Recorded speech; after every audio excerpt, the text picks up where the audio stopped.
দেশ স্বাধীন হলো ৭১ সালের ১৬ই ডিসেম্বর।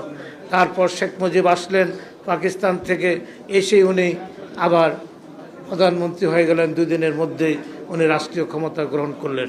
মৌলানা ভাসানী ওনাকে বললেন, মুজিব, মহাত্মা গান্ধী যেভাবে ভারতের নেতা রয়ে গেল, তুমি সেভাবে থাকো, একটা জাতীয় সরকার গঠন করো। মৌলানা ভাসানীর কথা উনি শুনলেন না। উনি আওয়ামী লীগের একদলীয় সরকার গঠন করে রাষ্ট্রীয় ক্ষমতা আসলেন এবং কি করলেন, এই ৩.৫ বছরে ৪০,০০০ দেশপ্রেমিক নেতা কর্মীকে উনি হত্যা করলেন এবং ভারতীয় বিএসএফের আদলে জলপাই রঙের ড্রেসে রক্ষী বাহিনীর সৃষ্টি করে, আর যেই সেনাবাহিনী এদের স্বাধীন করেছে সেই সেনাবাহিনীকে পদান্বিত করে রক্ষী বাহিনীকে ইন্ডেমিনিটি দিয়ে মানুষ হত্যা করার, গ্রেপ্তার করার লাইসেন্স দিয়েছিলেন শেখ মুজিবুর রহমান। ৪০,০০০ দেশপ্রেমিক মুক্তিযোদ্ধাকে শেখ মুজিব হত্যা করেছিলেন।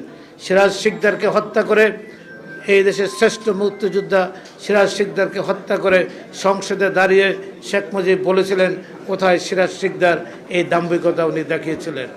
এবং ১৯৭৫ সালের ২৫শে জানুয়ারি উনি সংসদে প্রবেশ করলেন প্রধানমন্ত্রী হিসাবে, আর হয়ে গেলেন আজীবনের জন্য রাষ্ট্রপতি। উনি এই দেশের বাদশাহ বনে গেলেন, আর বাংলাদেশের সকল সংবাদপত্র বন্ধ করে দিলেন, সকল রাজনৈতিক দল নিষিদ্ধ ঘোষণা করে দিয়ে একদলীয় বাকশাল কায়েম করলেন। রাজনৈতিকভাবে বাংলাদেশে পট পরিবর্তনের কোনো সুযোগ রইল না। হত্যাযজ্ঞ, অহযোগ এবং ৭৪-এর দুর্ভিক্ষ, এদেশে ১৫ লক্ষ মানুষ মৃত্যুর মুখে নিপতিত হয়েছিল। বাসন্তীর সেই ঐতিহাসিক ছবি ইত্তেফাকে জাল দিয়ে লজ্জা নিবারণের চেষ্টা, এটা আমাদের চোখের সামনে এখনও ভাসে। মানুষ এবং কুকুর ডাস্টবিনের উচ্ছিষ্ট নিয়ে কারাগারি করতে আমরা দেখেছি। মানুষ কাফনের কাপড়ের অভাবে কলাপাতা দিয়ে দাফন করতে দেখেছি। শেখ মুজিবের নির্মম ইতিহাস, সেদিন শেখ মুজিব বাংলাদেশের রাষ্ট্রীয় ক্ষমতার পট পরিবর্তনের কোনো সুযোগ সুবিধা শেখ মুজিব অবশিষ্ট রাখে নাই।